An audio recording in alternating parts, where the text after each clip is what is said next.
Dr. Craig, this story made nationwide news, and it's a sad story, but I think that perhaps you can give us a little clarity on what to do in the event that a child dies, a member of the congregation. Bethel Church has been trying to pray that God would raise this little girl that died, a little 2-year-old girl, back from the dead. And it made news, and they tweeted it out in the social media, and of course all the atheist blogs have picked up on it as a disproof of Christianity. And because she didn't rise, and they finally admitted that no, she's not going to come back from the grave. But I will say this about Bethel Church. They are very charismatic, Pentecostal church. Some of the best music I've ever heard in contemporary Christian music. Their music is unbelievably good, but their theology is unbelievably bad in so many ways. And I'm not trying to be elitist or uncharitable or unkind when I say that, but it is typical of a lot of excesses. And Bill, they do things like they'll like grave sucking or grave soaking. They'll lie on a dead believer's grave and try to get the anointing from the bones and things like that. So obviously, when this little girl dies and then they tweet out, we want everybody in this nation to pray that she comes back from the grave, and that she doesn't. What's your take on this? Initial thoughts. Well, I think we first of all, as Christians, have to affirm that God has the ability to raise people from the dead. The blog that you have before us here, Kevin, is written by someone who's obviously a naturalist or secularist and who doesn't believe that, and therefore, for him, this is just absurd to request prayer of this sort. He said on page 1, it's fair game to criticize a church culture that makes people believe that this could actually work, that someone might actually rise from the dead. It's fair to criticize that. Well, why does he think that? Well, that emerges on page 2. He says, it took them more than a week to admit the obvious, leading people on with the idea that resurrection is an actual thing and not just a cornerstone of their personal mythology. Well, them's fighting words. As someone who has written his doctoral dissertation on the historical credibility of the resurrection of Jesus, and who has written several books on this, as well as debated the most popular or prominent skeptical New Testament scholars about this, I think that the resurrection is indeed an actual thing, that it is not mythological, that Jesus actually did rise from the dead, and that there's good reasons to believe that. So from my point of view, it is not leading people to believe in some absurdity to think that God can raise the dead should he want to. I think this could actually happen. So the question is the appropriateness then of offering or asking for prayers like this on behalf of little Olive Heiligenthal. Well, what I noticed, Kevin, that this secularist author did not bring out is that these prayers were requested by her mother.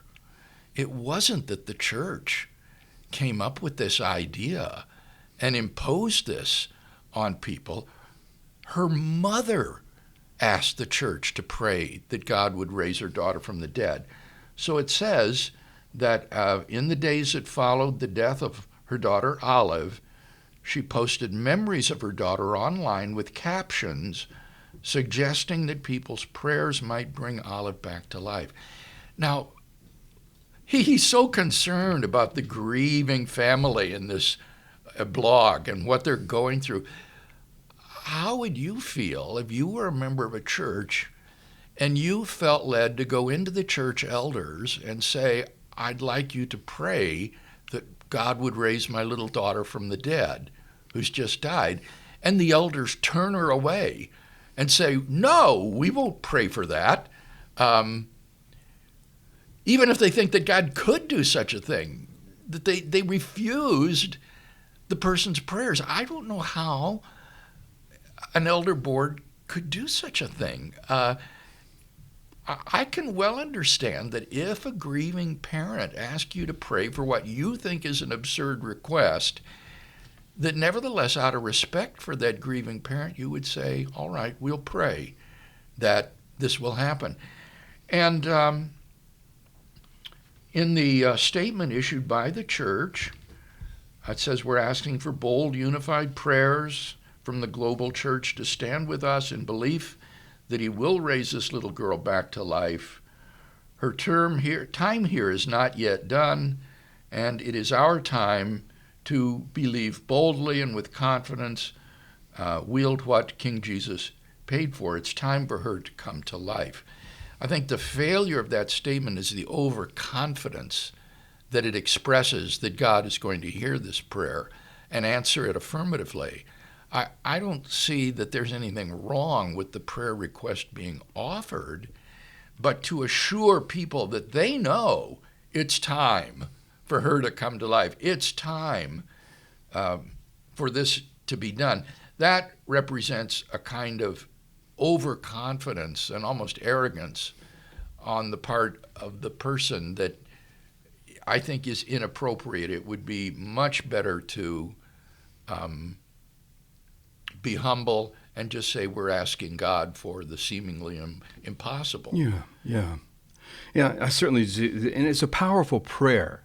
And she says, quoting, "We're asking for prayer. We believe in a Jesus who died and conclusively defeated every grave, holding the keys to resurrection power. We need it for our little Olive, who stopped breathing yesterday and has been pronounced dead by doctors. We are asking for bold, unified prayers from the global church to stand with us in belief that he will raise this little girl back to life." And you're thinking, boy, that's powerful. And you hear we are proclaiming it, then gathering everyone together and saying on page 2, "Since learning the news of 2-year-old Olive's sudden death, we have sought a miracle from God to raise her from the dead. We realize this is out of the norm, but that's what a miracle is. It's outside of the box of nature and our power. As the Bible testifies, God is the God of the reasonable, probable, and possible, as well as the God of the unreasonable, improbable, and impossible." Well, so it's, and then gathering everyone together. And I think what some churches would say would be, yes, we're going to pray, but it might not be appropriate, or it might not be a good idea to have this rally and send out a nationwide tweet. And then it's one thing to be bold, but it's another thing to be presumptuous, I guess is what I'm trying to say. Yes, that's the word, presumptuous. I was groping for a word, and I think that's it. These sorts of prayers, it seems to me, should not be paraded in this way publicly, but rather God's face should be sought humbly and quietly for something like this. Yeah. I think that's quite right. Now, on the other hand, the church was very candid, I think, in acknowledging that God didn't answer their prayers. This atheist is just completely unsympathetic when he says the issue is that they waited more than a week to admit the obvious. Well, no, they didn't wait a week to acknowledge that she was dead. That's what was obvious. They admitted that she was dead, but they were hoping that God would raise her from the dead, and so they waited a week to see if God would answer the prayer. There's nothing the matter with that. And here's their statement from the church. Here's where we are. Olive hasn't been raised. The breakthrough we have sought hasn't come. With the same heart of utter confidence in God's goodness, we receive the comfort of the Good Shepherd as Andrew, Callie, and Olive's big sister Elsie, their family, and our church walk together through the valley of the shadow of death. And so we are moving towards a memorial service and celebration of her life. Seems to me that that's quite appropriate and very candid. Now, of course, the atheist blogger says, well, this is a statement that should have come out at the very beginning. Why? Because he doesn't believe in God. He doesn't believe in a God who can raise the dead. So you would just immediately issue the statement, well, we're going to have the memorial service. We're not going to pray. But remember, it was the mother who requested the prayer. And I don't think you can turn away somebody like that with a cold shoulder. But you pray, and then when and if it doesn't happen, then you do just what the church did and have the memorial service. I've been through this, Bill. I was there on the grounds just a few feet away from my son when he died, and I did pray, God, don't ask us to do this. Please don't take his life. Bring him back as the paramedics were working on him. Lord, raise him up. But at the same time, God, I am confident in your timing and your wisdom. And in my grief, you fall back on everything that you've ever learned your entire life. And if you're from a certain denomination that is very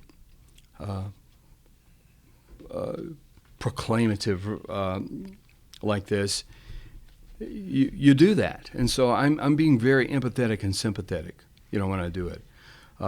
And I through those years since that has happened, 3.5 years, I've gained a confidence in God's wisdom and timing and trusting into him. And the realization, as this mother has also blogged, I read another blog of hers, she knows that there will be a resurrection. Yeah. It just wasn't God's timing. There you go. And that was the presumptuousness of it, was for them to say, it's time now for her to rise, but when if you're in that God's timing is very, very different. If you're in that denomination, though, you're taught that you have to make those kind of statements. And in a lot of ways, and the accusation is to manipulate God. And if you say it right, he'll have to do it, kind of a thing. And so name it and claim it. Name it, claim it, blab it and grab it, So there is I can't help in the pain, and certainly wanting to come alongside with this mother who lost her child. I want to come alongside and say that we don't boss God around and make proclamations presumptuously. I guess that's kind of one of the main things. Yes. Yeah. Whether this atheist blogger buys into this or not, that's another thing. He hasn't disproven Christianity. No, it's ridiculous. But so, you're quite right. This is more, if you will, a podcast about how to handle church relations with your parishioners when they ask for prayer for various things. And what would you say? And discernment. Well, as I say, I think in this case, if she came to the elders, they should meet with her privately. They should explain to her that for the vast, vast majority of people, that when we die, we go to be with Christ, where we await his second coming and the resurrection from the dead, and that little Olive is with him now, and why would you want to pull her back? But if she persists, then I think you would say, well, yes, then the elders will offer prayers on her behalf to be raised, and do that quietly. Okay.